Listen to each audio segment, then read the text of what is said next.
Ladies and gentlemen, welcome to the Western Sydney Leadership Dialogue's annual BOOMTOWN dinner. My name's Adam Ladder, I'm the Director of the Dialogue, and I'm proud to help introduce the first part of tonight's program. As many of you would know, this is the first time we've held a dinner prior to our summit, and both myself, our Chair Christopher Brown, and the rest of the Dialogue team have been blown away by the response. From our partners, our collaborators, our network and the general public, to be here tonight in front of a sellout crowd and amongst some of the city's most prominent public figures, decision makers and thought leaders really is remarkable. So thank you all for your support, and I'm looking forward to what I'm sure is going to be a fantastic night of conversation, entertainment and celebration. Before we get the ball rolling, I would like to acknowledge the Gadigal of the Eora Nation, the traditional custodians of the land, and pay my respects to elders both past and present. I'd also like to acknowledge our dignitaries, our special guests who are with us tonight, and of course our general sponsors who have helped make this possible, in particular our major partner, Transport for New South Wales. Representatives from Transport, along with the Minister for Transport and Infrastructure, Andrew Constance, are part of an impressive lineup of speakers and panellists at tomorrow's summit. So if you haven't already got a ticket, registration is still open. Just go to the Dialogue website and follow the links. To kick off tonight's proceedings, I've got the pleasure of announcing the category winners for our 2018 Project of the Year. This is the second year that we've hosted these awards as a way of celebrating achievement in innovation and leadership in project design and delivery by the public and private sector, recognising the major projects that have positively impacted community, social, environment and economic outcomes. Last year's winner, the Western Sydney University campus at Parramatta CBD, which has played a key role in helping reshape and activate the core of Parramatta, has certainly set a high standard, and we've been just as impressed with this year's nominations. From these 9 category winners that you'll hear tonight, a number have been shortlisted for Project of the Year, which we will showcase a little later in the evening. For now though, I'd like to call on the Chairman of the Western Sydney Leadership Dialogue, Christopher Brown, and Dialogue patron Craig Knowles to present our category winners with their awards.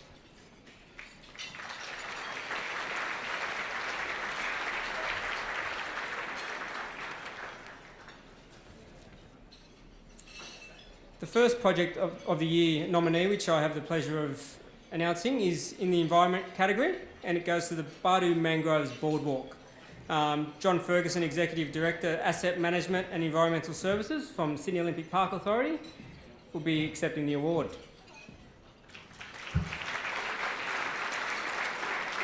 By way of background, the Badu Mangroves Precinct occupies 65 hectares and is located between the southern shore of Homebush Bay and Bicentennial Park at Sydney Olympic Park.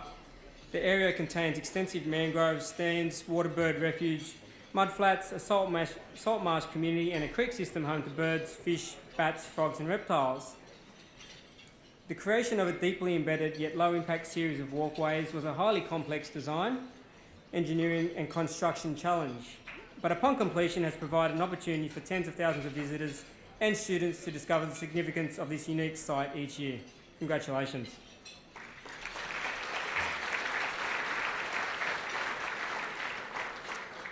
In the field of education, we've got Western Sydney University's Liverpool CBD campus, and I'd like to call on Dr. Andy Marks and Bill Parasaris, Executive Director of Estate and Commercial, to the stage.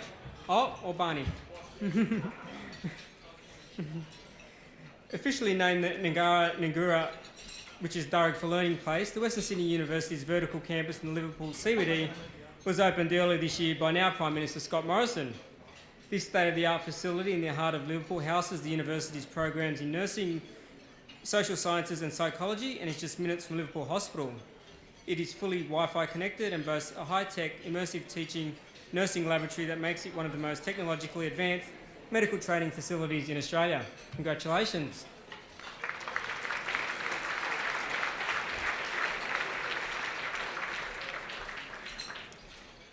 Next up in the category of tourism, we've got the Inglis Riverside Stables and the William Inglis Hotel. I'd like to call on Mark Webster, Managing Director from Inglis, to collect the award.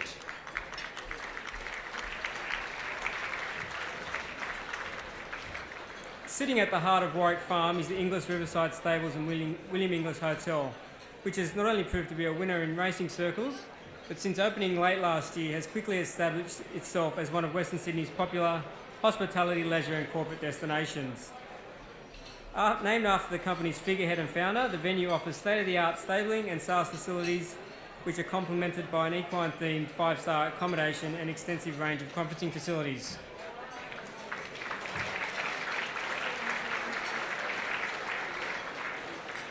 We've only got a few more to go. In the commercial category, we've got the Flinders Centre in Bankstown. And Mark Condy, CEO of Bankstown Sports, can I call you to the stage, please? For those that haven't seen it, this is a 9-storey tower which brings commerce and community together, offering contemporary, efficient and sustainable A-grade office space. It enjoys panoramic views extending from the CBD to Botany Bay in the east and out to the Blue Mountains in the west. Each level features 360 degrees floor-to-ceiling glazed windows, providing excellent natural light in an open, spacious, efficient working environment. Well done, Mark.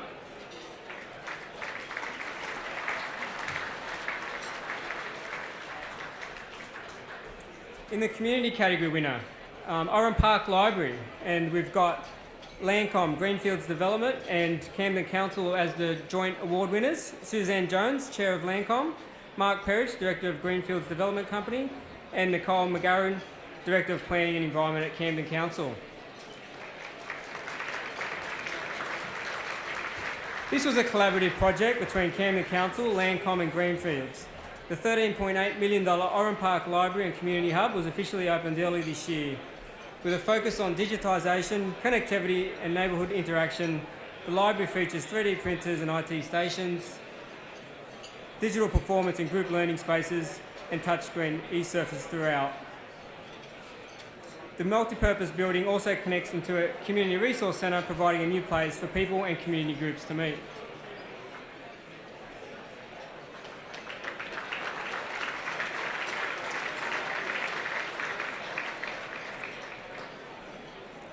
In the industrial category, we've got a few representatives from Sydney Trains here tonight to collect this award.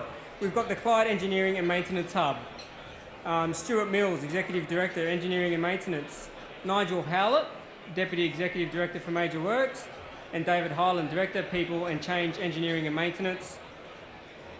Please. Shh. Thank you. From the Chair.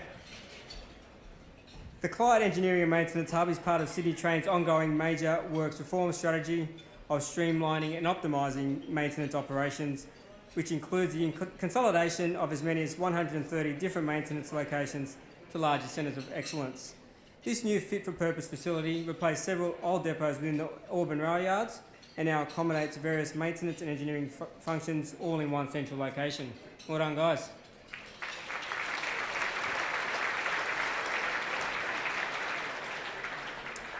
In the transport category winner, we've got the Northern Road Upgrade, Stage 1, and John Hardwick, from Executive Director of Sydney from the RMS, is, I believe, on available to come and collect the award.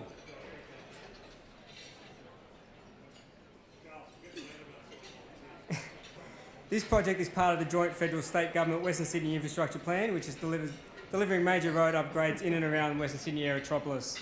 Stage 1 of the $1.6 billion Northern Road upgrade was officially opened to traffic in April 2018 and included a widening of the 3.5 kilometre section between Old Northern Road at Narellan and Oran Park's Peter Brock Drive.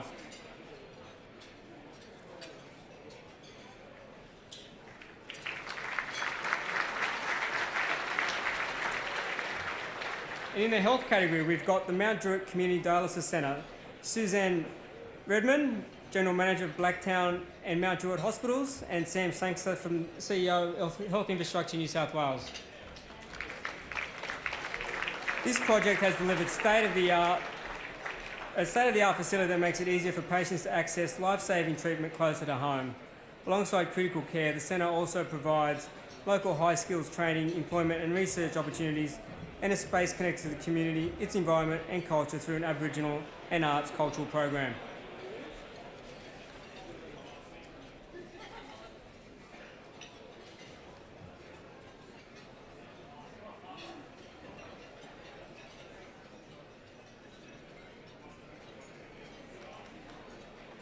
Well done.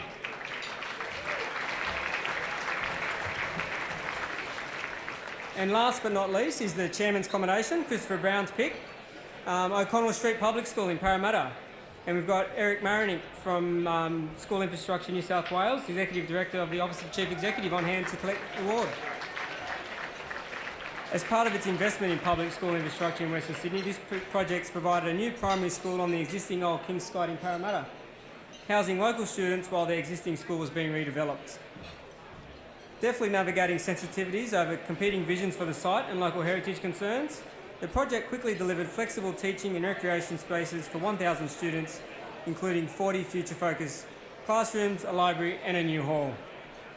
All Parramatta Public School teachers and students have relocated to the O'Connell Street Primary School site whilst construction of the new school is underway, and by 2019 school boundaries will be redrawn and the O'Connell Street Primary School will act as a standalone facility. Ladies and gentlemen, those are all of our 2018 category winners. Give them one last round of applause.